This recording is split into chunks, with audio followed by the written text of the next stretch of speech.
Subscribe करें हमारे YouTube channel को और बेल आइकन को प्रेस करें हमारे लेटेस्ट वीडियोस को देखने के लिए।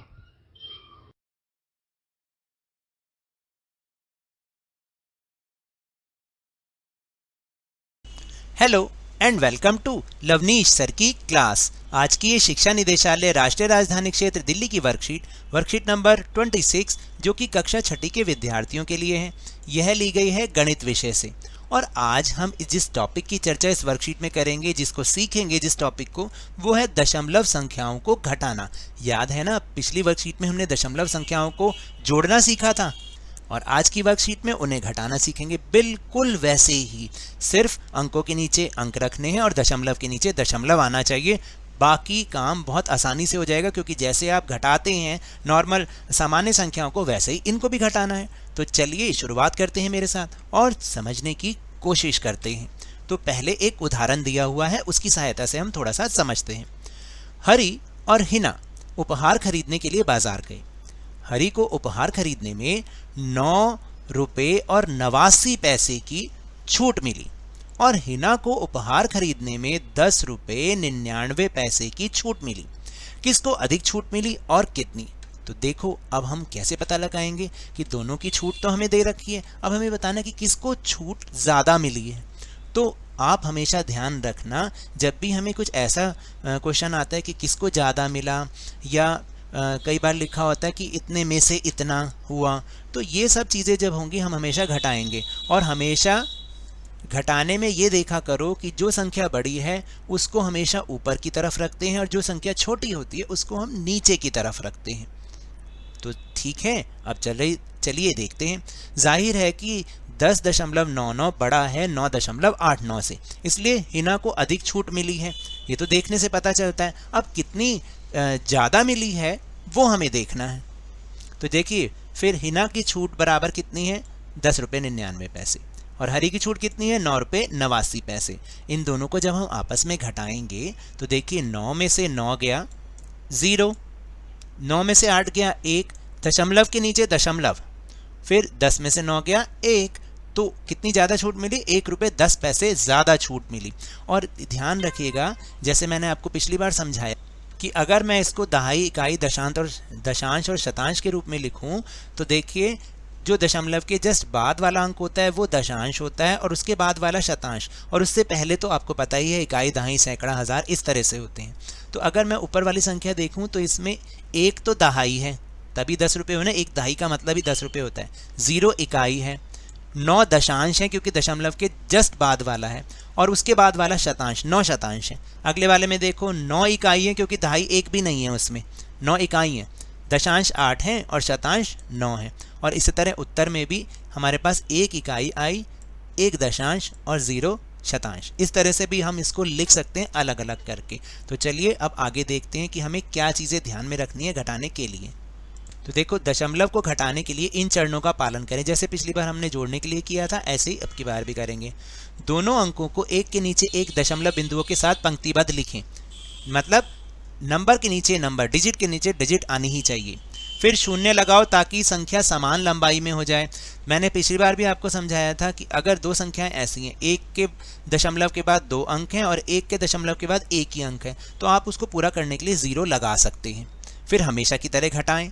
जैसे उदाहरण, 15.45 में से 11.2 को घटाना। अब देखो, इसमें तो दशमलव के बाद 2 अंक हैं और इसमें दशमलव के बाद 1 ही अंक है, तो दोनों को बराबर करना है।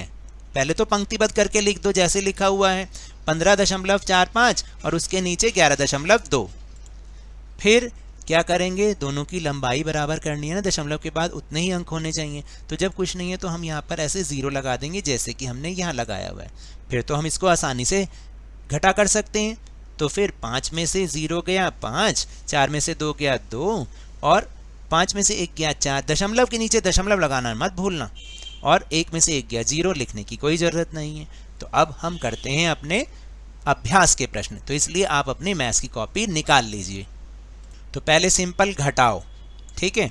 तो 30 रुपये 80 पैसे में से हम इसको 8 लिख रहे हैं, लेकिन हम बोलेंगे 80 पैसे, वो मैं बताऊंगा 17 रुपये 35 पैसे घटाने हैं। तो क्योंकि बताया था जब इसके बाद तो दशमलव के बाद एक ही अंक है और इसके बाद 2 अंक हैं, तो बराबर करने के लिए 0 लगाओ, तो ये हो जाएगा 30 रुपये 80 पैसे और उसमें से 17 रुपये 35 पैसे घटाया, तो 0 में से तो 5 नहीं जा सकता ना, क्या करना पड़ेगा, हासिल लेना पड़ेगा। हासिल लेंगे तो ये बन जाएगा 10 और ये बन जाएगा 7। 10 में से 5 गए 5, 7 में से 3 गए 4। फिर अब क्या करूं आगे फिर दोबारा से 0 में से 7 नहीं जा सकता, तो 3 से 1 उधार मांग लूँगा, कहूँगा 1 दे दे, तो जब वो 1 जोड़ेगा तो वो 10 बन जाएगा। 10 में से 7 गए 3 और यहाँ रह गया था 2। यहाँ पे कितना रह गया था, मैं यहाँ लिख के बता दूँ, यहाँ है 2, तो 2 में से 1 गया 1, तो कितने रुपए बचे, 13 रुपये 45 पैसे।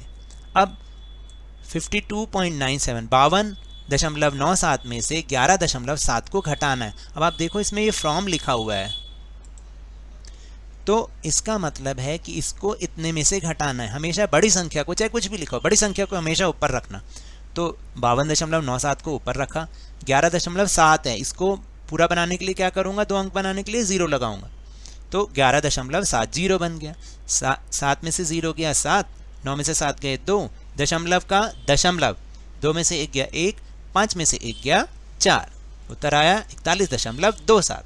अब 201.99 में से 21.29, देखिए मैं बार बार अलग अलग क्यों पढ़ रहा हूँ, क्योंकि दशमलव के बाद की संख्याओं को अलग अलग पढ़ा जाता है।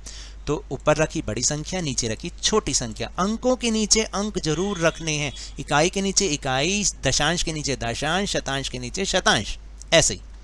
अब 9 में से 9 गया 0, 9 में से 2 गया 7, फिर दशमलव के नीचे दशमलव, उसके बाद 1 में से 1 गया 0, अब 0 में से 2 नहीं जा सकते, तो 2 से 1 हासिल मांगूंगा, बन गए 10, 10 में से 2 गया 8 और उधर बचे थे 1, तो आंसर आया 180.70। अब लास्ट 18.5 में से 9.84 घटाना है, फिर दोबारा दोनों को बराबर बनाना पड़ेगा, तो 0 लगाऊंगा, 18.50 बन जाएगा और उसमें से घटाऊंगा 9.84, तो 0 में से 4 नहीं जा सकता, हासिल मांगेंगे 5 से, यहाँ बन गया 10, 10 में से 4 गए 6, यहाँ रह गया 4, 4 में से 8 नहीं जा सकते, तो दशमलव लगा के एक हासिल और मांग लूँगा, तो यहाँ बन जाएंगे 14, 14 में से 8 गए 6 और यहाँ बन जाएंगे 7।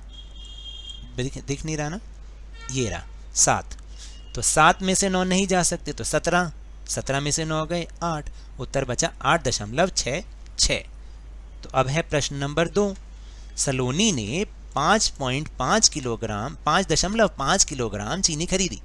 4.5 किलोग्राम चीनी मिठाई बनाने में खर्च हो गई, अब कितनी चीनी बच गई। तो ऐसे प्रश्नों के लिए आप कम से कम लिखा करो, या जो लिखा हुआ है आप उसी को ही लिख दो। कैसे, चीनी खरीदी बराबर 5.5 kg, मिठाई बनाने में चीनी खर्च हुई 4.5 kg, तो हम क्या करेंगे, घटाएंगे ना। जब बचा, हमने दिखाना है बचा, तो हम क्या करेंगे, घटाएंगे। तो 5 में से 5 गया तो 0 ही होता है, 5 में से 4 गया 1, यानी 1.0 किलोग्राम, मतलब 1 किलोग्राम चीनी बच गई। तो ये तो थी आज की वर्कशीट। अगर मेरे इस तरह समझाने से आपको थोड़ा सा भी समझ में आया हो तो इस चैनल को ज़्यादा से ज़्यादा सब्सक्राइब कीजिए, लाइक कीजिए और बहुत ज़्यादा शेयर भी कीजिए। और हाँ, मेरे साथ इसी तरह वर्कशीट को समझते रहिए, लेकिन ध्यान और मन लगाकर पूरी मेहनत और लगन के साथ पढ़ते रहिए। और अगर आपको कोरोना वायरस से बचना है तो मास्क जरूर लगा के रखिए, पहन के रखिए, क्योंकि जब तक दवाई नहीं तब तक कोई ढिलाई नहीं। धन्यवाद।